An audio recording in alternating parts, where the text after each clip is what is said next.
بسم اللہ الرحمن الرحیم۔ ایک بار جبرائیل علیہ السلام نبی کریم صلی اللہ علیہ وآلہ وسلم کے پاس آئے تو آپ صلی اللہ علیہ وآلہ وسلم نے دیکھا کہ جبرائیل کچھ پریشان ہے۔ آپ نے فرمایا، جبرائیل کیا معاملہ ہے کہ آج میں آپ کو غمزدہ دیکھ رہا ہوں؟ جبرائیل نے عرض کی، اے محبوب، کل میں اللہ پاک کے حکم سے جہنم کا نظارہ کر کے آیا ہوں۔ اس کو دیکھنے سے مجھ پہ غم کے آثار نمودار ہوئے ہیں۔ نبی اکرم صلی اللہ علیہ وآلہ وسلم نے فرمایا، جبرائیل مجھے بھی جہنم کے حالات بتاؤ۔ جبرائیل نے عرض کی، جہنم کے کل 7 درجے ہیں۔ ان میں جو سب سے نیچے والا درجہ ہے، اللہ اس میں منافقوں کو رکھے گا۔ اس سے اوپر والے 6 درجے میں اللہ تعالی مشرک لوگوں کو ڈالے گا۔ 5ویں درجے میں اللہ سورج اور چاند کے پرستش کرنے والوں کو ڈالیں گے۔ اللہ پاک آتش پرست لوگوں کو ڈالیں گے۔ 3 درجے میں اللہ پاک یہود کو ڈالیں گے۔ 2 درجے میں اللہ تعالیٰ عیسائیوں کو ڈالیں گے۔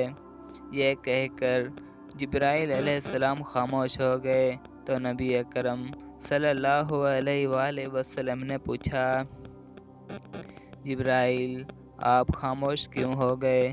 مجھے بتاؤ کہ پہلے درجے میں کون ہوگا؟ جبرائیل علیہ السلام نے عرض کیا، اے اللہ کے محبوب، پہلے درجے میں اللہ پاک آپ کی امت کے گنہگاروں کو ڈالیں گے۔ جب نبی کریم صلی اللہ علیہ وآلہ وسلم نے یہ سنا کہ میری امت کو بھی جہنم میں ڈالا جائے گا تو آپ صلی اللہ علیہ وآلہ وسلم بے حد غمگین ہوئے اور آپ نے اللہ کے حضور دعائیں کرنا شروع کی۔ 3 دن ایسے گزرے، اللہ کے محبوب مسجد میں نماز پڑھنے کے لیے تشریف لاتے، نماز پڑھ کر حجرے میں تشریف لے جاتے اور دروازہ بند کر کے اللہ کے حضور رو رو کر فریاد کرتے۔ صحابہ حیران تھے کہ نبی کریم صلی اللہ علیہ وآلہ وسلم پہ یہ کیسی کیفیت طاری ہوئی ہے، مسجد سے ہجرے جاتے ہیں، گھر بھی تشریف لے کر نہیں جا رہے۔ جب 3 دن ہوا تو سیدنا ابو بکر رضی اللہ تعالی عنہ سے رہا نہیں گیا۔ وہ دروازے پہ آئے، دستک دی اور سلام کیا، لیکن سلام کا جواب نہیں آیا۔ آپ روتے ہوئے سیدنا عمر رضی اللہ تعالی عنہ کے پاس آئے اور فرمایا کہ میں نے سلام کیا لیکن سلام کا جواب نہ پایا، آپ جائیں، آپ کو ہو سکتا ہے سلام کا جواب مل جائے۔ آپ گئے تو آپ نے 3 بار سلام کیا لیکن جواب نہ آیا۔ حضرت عمر نے سلمان فارسی کو بھیجا لیکن پھر بھی سلام کا جواب نہ آیا۔ حضرت سلمان فارسی رضی اللہ تعالی عنہ نے واقعے کا تذکرہ علی رضی اللہ تعالی عنہ سے کیا۔ انہوں نے سوچا کہ جب اتنے عظیم شخصیات کو سلام کا جواب نہ ملا، مجھے بھی خود جانا نہیں چاہیے بلکہ مجھے ان کی نور نظر بیٹی فاطمہ اندر بھیجنی چاہیے۔ لہٰذا آپ نے فاطمہ رضی اللہ تعالی عنہ کو سب احوال بتا دیا۔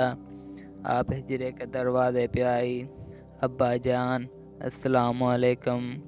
بیٹی کی آواز سن کر محبوب کائنات اٹھے، دروازہ کھولا اور سلام کا جواب دیا۔ ابا جان، آپ پر کیا کیفیت ہے کہ 3 دن سے آپ یہاں تشریف فرما رہے ہیں؟